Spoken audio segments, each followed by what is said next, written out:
ఈరోజు మనం చదువుకోబోయే లెసన్ ఢిల్లీ से पत्र। सेक्टर 9A नई दिल्ली, दिनांक 20 सितंबर 212। पूज्य पिताजी, सादर प्रणाम।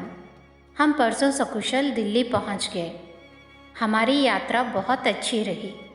अध्यापकों ने हमारा बहुत ध्यान रखा। यहाँ मौसम अच्छा है। कल सुबह नाश्ता करके हम सब लोग दिल्ली की सैर के लिए निकले। सबसे पहले हमने कुतुब मीनार देखा। यह बहुत पुरानी इमारत है। इसे देखकर तो मैं दंग रह गया।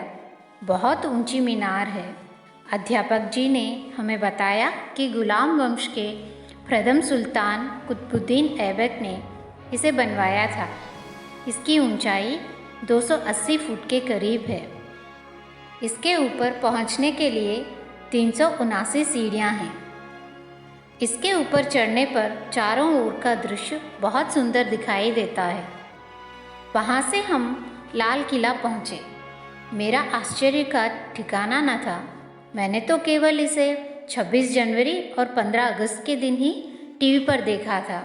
लाल किला तो लाल किला है, जैसा नाम वैसा किला। यह लाल पत्थर का बना हुआ है। यह एक मजबूत और सुंदर किला है। मुग़ल बादशाह शाहजहां ने इसे बनवाया था। यहाँ पर एक स्थान है, दीवाने खास। इसकी दीवार पर फारसी की पंक्तियाँ लिखी हैं, जिसका अर्थ है, यदि संसार में पृथ्वी पर कहीं स्वर्ग है तो वह यही है, यही है, यही है। इसी किले के पास जामा मस्जिद है। यह भारत की सबसे बड़ी मस्जिद है। इसे भी कला प्रेमी शाहजहां ने बनवाया था। यहाँ पर हज़ारों की संख्या में मुसलमान भाई नमाज पढ़ते हैं। पुराने भवनों में जंतर मंतर भी देखने लायक है। इसे जयपुर के नरेश मिर्ज़ा राजा जयसिंह ने बनवाया था। इसमें धूप घड़ी है। सूर्य की किरणों के आधार पर यह यंत्र आपको सही सही समय बता देता है। हज़रत निज़ामुद्दीन की दरगाह भी दर्शनीय स्थान है। दिल्ली के आधुनिक भवनों में राष्ट्रपति भवन तथा संसद भवन उल्लेखनीय हैं। यहाँ की इंडिया गेट, अक्षरधाम मंदिर, लोटस टेम्पल, संग्रहालय तथा चिड़ियाघर भी देखने योग्य है। यहाँ पर हमने बापू की समाधि, राजघाट भी देखा। अध्यापक जी ने बताया कि यमुना नदी के गोद में बसा यह शहर भारत की राजधानी ही नहीं, बल्कि दुनिया के प्रसिद्ध नगरों में से एक है। यह नगर किसी का भी मन मोह लेता है। रात को हमने दिल्ली का विशेष व्यंजन छोले भटूरे खाए। मुझे तो यहाँ बहुत मज़ा आया। मैं परसों घर लौटूंगा। माता जी को मेरा प्रणाम और बहन जिनी को बहुत प्यार। आपका पुत्र सनी। ఇప్పుడు ఈ పాఠం అర్థం మనం తెలుగులో తెలుసుకుందాం। ఢిల్లీ సే పత్ర అంటే ఢిల్లీ నుంచి ఉత్తరం అన్నమాట, లెటర్ ఫ్రమ్ ఢిల్లీ। ఒక బాబు వాళ్ళ నాన్నగారికి ఢిల్లీ నుంచి ఉత్తరం రాశాడు, లెటర్ రాశాడు అన్నమాట। సెక్టర్ 9A నई दिल्ली, दिनांक 20 सितंबर 2012। ఇక్కడ ఏంటంటే ఫస్ట్ తను ఎక్కడి నుంచి రాస్తున్నాడో ఉత్తరం, ఆ అడ్రస్ రాశాడు। Sector 9A Nai Delhi, sector 9A New Delhi అని। దినాంక్ అంటే డేటు 20 సెప్టెంబరు 2012 అనమాట। ఫస్ట్ రైట్ సైడ్న అడ్రస్ రాశాడు, ఎక్కడి నుంచి రాస్తున్నాడో అడ్రస్ రాశాడు। తర్వాత పూజ్య పితాజీ సాదర్ ప్రణామ్ అంటే వాళ్ళ నాన్నగారిని సంబోధిస్తూ పూజ్య పితాజీ అంటే పూజ్యులైన నాన్నగారికి నా నమస్కారాలని సంబోధిస్తూ రాశాడు। हम परसों सकुशल दिल्ली पहुंच गए। మేము మొన్న కుశలంగా క్షేమంగా ఢిల్లీకి చేరుకున్నాము। అంటే వీళ్ళని స్కూల్ నుంచి ఎక్స్కర్షన్కి తీసుకెళ్లారనమాట, ఢిల్లీకి తీసుకెళ్లారు। అక్కడి నుంచి వాళ్ళ నాన్నగారికి ఉత్తరం రాస్తున్నాడు। ఏమనంటే, నాన్నగారు మేము మొన్న క్షేమంగా ఢిల్లీకి చేరుకున్నాము। ఇక్కడ పర్సో అంటే హిందీలో ఏంటంటే పర్సో అనేదాన్ని మొన్న కింద కూడా వాడతారు, అలాగే ఎల్లుండి కింద కూడా పర్సో అనే వాడతారనమాట। ఇక్కడ ప్రస్తుతం హమ్ పర్సోं సకుశల్ ఢిల్లీ పहुंच गए అంటే మేము మొన్న క్షేమంగా ఢిల్లీకి చేరుకున్నాము। హమారీ యాత్ర బహుత్ అచ్చి రహీ। మా ప్రయాణం చాలా బాగా జరిగింది। అధ్యాపकों ने हमारा बहुत ध्यान रखा. మా అధ్యాపకులు ఉపాధ్యాయులు మమ్మల్ని చాలా జాగ్రత్తగా చూసుకున్నారు. यहाँ मौसम अच्छा है. ఇక్కడ వాతావరణం చాలా బాగుంది. कल सुबह नाश्ता करके हम सब लोग दिल्ली की सैर के लिए निकले. కల్ అంటే ఇక్కడ కల్ కూడా అలాగే నిన్నటి కింద కూడా వస్తుంది, అలాగే రేపటి గురించి కూడా కల్ అనే వాడతాం. కల్ సుబహ నాస్తా కర్కే హమ్ సబ్ లోగ్ ఢిల్లీకి సైర్ కే లియే నిక్లే అంటే నిన్న పొద్దున్నే ఉదయాన్నే బ్రేక్ఫాస్ట్ చేసుకొని మేమందరం ఢిల్లీలో ప్రదేశాలన్నీ చూడటానికని బయలుదేరాం. సబ్సే పహలే హమ్నే కుతుబ్ మినార్ దేఖా. మొట్టమొదటిగా మేము ఇక్కడ కుతుబ్ మినార్ని చూసాం. యह बहुत पुरानी इमारत है. ఇది చాలా పురాతనమైన భవంతి, పురాతనమైన కట్టడం, ఓల్డ్ బిల్డింగ్ అన్నమాట. ఇసే దేఖకర్ మే దంగ్ రహ్ గయా. దాన్ని చూడగానే దాన్ని చూసి నేను ఒక్కసారిగా స్టన్ అయిపోయాను, ఆశ్చర్యంతో అలా చూస్తూ ఉండిపోయాను. బహుత్ ఊంచా మినార్ హై. చాలా ఎత్తైన మినార్. మినార్ అంటే టవర్, ఎత్తైన స్తంభం లాంటి కట్టడం అన్నమాట. అధ్యాపక్ జీ ने हमें बताया कि गुलाम वंश के प्रथम सुल्तान కుత్బుద్దీన్ ఐబక్నే ఇసే బన్వాయా థా. మా టీచర్ గారు మాకు చెప్పారు, గులాం వంశ్ అంటే బానిస వంశంలో ప్రథమ సుల్తాన్, మొదటి సుల్తాన్ కుత్బుద్దీన్ ఐబక్ ఈ కట్టడాన్ని కట్టించారని, ఈ కుతుబ్ మినార్ని కట్టించారు అని మా టీచర్ గారు చెప్పారు. ఇస్కి ఊంచాయి 280 ఫుట్కే కరీబ్ హై. దాని ఎత్తంట 280 ఫీట్ దగ్గర ఎత్తుందంట. దాని హైటు 280 ఫీట్ దగ్గరగా దాని హైట్ 280 ఫీట్గా ఉంటుందంట. ఇస్కే ऊपर पहुंचने के लिए 379 सीढ़ियां हैं. దాని మీదకు చేరుకోవడానికి 379 సీడియా 379 స్టెప్స్ ఉన్నాయంట. సీడియా అంటే మెట్లు, స్టెప్స్. इसके ऊपर चढ़ने पर चारों ओर का दृश्य बहुत सुंदर दिखाई देता है. దాని మీదకి చేరుకున్న తర్వాత చారో ఓర్ అంటే చుట్టుపక్కల 4 వైపులా దృశ్యాలు చాలా అందంగా మనోహరంగా ఉన్నాయంట చూడటానికి. వహాసే హమ్ లాల్ కిలా పహుంచే.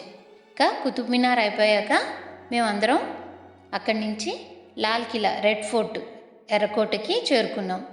మేరా ఆశ్చర్యక ఠికానా నథా. ఈ రెడ్ ఫోర్ట్ని చూశాక నా ఆశ్చర్యానికి అవధులు లేకుండా పోయింది. मैंने तो केवल इसे 26 जनवरी और 15 अगस्त के दिन ही टीवी पर देखा था. నేను కేవలం దాన్ని 26 జనవరికి అలాగే 15 ఆగస్టు రోజున టీవీలో చూశాను. లాల్ కిలాతో లాల్ కిలా హే అంటే ఎర్రకోట అంటే ఇంకా ఎర్రకోటే. జైసా నామ్ వైసా కిలా, పేరుకు తగ్గ కోట. యహ లాల్ పత్థర్ కా బనా హువా హై. ఇది ఎర్రటి రాయితో, రెడ్ స్టోన్తో చేయబడింది, కట్టబడింది.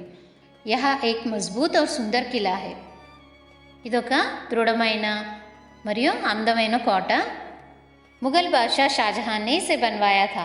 అంటే మొఘల్ సామ్రాటు షాజహాన్ దీన్ని కట్టించారు. యహా పర్ ఏక్ స్థాన్ హై దివానే ఖాస్. ఇక్కడ ఒక స్థలం ఉంది, ఒక ప్రదేశం ఉంది, దివానే ఖాస్ అని బడే ప్రదేశం ఉంది. ఇస్కి దీవార్ పర్ ఫార్సీ కి పంక్తియాँ లిఖీ హై. దీని కోడల మీద ఫార్సీ భాషలో కొన్ని పంక్తులు రాయబడి ఉన్నాయి, కొన్ని లైన్స్ రాయబడి ఉన్నాయి. జిస్కా అర్థ హై యది సంసార్ మే పృథ్వీ పర్ కहीं స్వర్గ్ హై తో వహ యహీ హై యహీ హై యహీ హై. దాని అర్థం ఏంటంటే మొత్తం ప్రపంచంలోనే భూమి మీద ఎక్కడన్నా ఒకవేళ స్వర్గం అనేది ఉంటే అది కేవలం ఇక్కడే ఉంది, ఇక్కడే ఉంది, ఇక్కడే ఉంది అని రాయబడి ఉన్నాయంట. ఇసి కిలే కే పాస్ జామా మస్జిద్ హై. ఈ రెడ్ ఫోర్ట్ పక్కనే దగ్గరలోనే జామా మస్జిద్ ఉంది. యా భారత్కి సబ్సే బడి మస్జిద్ హై. ఇది భారతదేశంలోనే అన్నిటికన్నా పెద్ద మసీదు, మాస్క్ అన్నమాట. ఇసే भी కళాప్రేమి షాజహాన్నే బన్వాయా థా. దాన్ని కూడా కళాప్రేమి అంటే కళా పోషకులైన షాజహాన్ చక్రవర్తి కట్టించారు. यहाँ पर हज़ारों की संख्या में मुसलमान भाई नमाज़ पढ़ते हैं. ఈ జామా మస్జిద్లో ఎంతో వేల సంఖ్యలో ముసల్మాన్ భాయి అంటే ముస్లిం సోదరులందరూ నమాజ్ చదువుకుంటారు. పురాణే భవనం మే జంతర్ మంతర్ भी देखने लायक है. ఇంకపోతే పురాతన కట్టడాల్లో జంతర్ మంతర్ కూడా ఇక్కడ చూడదగ్గ ప్రదేశం. దీన్ని జైపూర్ के नरेश मिर्ज़ा राजा जयसिंह ने बनवाया था। ఈ జంతర్ మంతర్ అనే కట్టడాన్ని జైపూర్ రాజైన రాజా జయసింగ్ కట్టించారు. ఇస్మే ధూప్ ఘడి హై. ధూప్ ఘడి అంటే सूर्यरश्मि गडियाరం अన్నమాట. Sundial clock. सूर्य की किरणों के आधार पर यह यंत्र आपको सही सही समय बता देता है. ఇది సూర్యుడి కిరణాల ఆధారంగా ఈ యంత్రం పనిచేస్తుంది. ఈ యంత్రం మనకు సూర్యుడి కిరణాల ఆధారంగా కరెక్ట్ టైంని చూపెడుతుంది అన్నమాట. హజరత్ నిజాముద్దీన్ కి దర్గా भी दर्शनीय स्थान है. ఇక్కడ హజరత్ నిజాముద్దీన్ గారి దర్గా కూడా చూడదగ్గ ప్రదేశం, దర్శించుకోదగ్గ ప్రదేశం అని రాశాడు. తర్వాత ఏం రాస్తున్నాడు, दिल्ली के आधुनिक भवनों में राष्ट्रपति भवन तथा संसद भवन उल्लेखनीय है. అంటే ఢిల్లీలోని కొత్త కట్టడాల్లో రాష్ట్రపతి భవనం అలాగే సంసద్ భవన్ అంటే పార్లమెంట్ బిల్డింగు చెప్పుకోదగ్గ ప్రదేశాలు. ఉల్లేఖనీయ హై అంటే చెప్పుకోదగ్గ ప్రదేశాలు, చూడదగ్గ ప్రదేశాలు. यहाँ का इंडिया गेट, अक्षरधाम मंदिर, लोटस टेंपल, संग्रहालय तथा चिड़ियाघर भी देखने योग्य है. అంటే ఇక్కడ ఇంకా కొన్ని ప్రదేశాలు ఏంటి, India gate, Akshardham temple, lotus temple, సంగ్రహాలయ అంటే మ్యూజియము, అలాగే చిడియాఘర్ అంటే జూ పార్క్ కూడా ఇక్కడ చూడదగ్గ ప్రదేశాలు. यहाँ पर हमने बापू की समाधि राजघाट भी देखा. ఇక్కడ మేము బాపు సమాధి అయిన రాజ్ఘాట్ని కూడా చూసాము. బాపు అంటే మహాత్మా గాంధీ గారు, మహాత్మా గాంధీ గారి సమాధి అయినటువంటి రాజ్ఘాట్ని కూడా చూసారంట. अध्यापक जी ने बताया कि यमुना नदी के गोद में बसा यह शहर भारत की राजधानी ही नहीं बल्कि दुनिया के प्रसिद्ध नगरों में से एक है.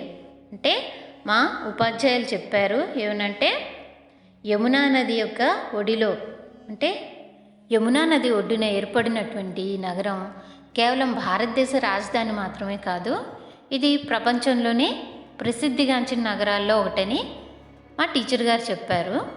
यह नगर किसी का भी मन मोह लेता है.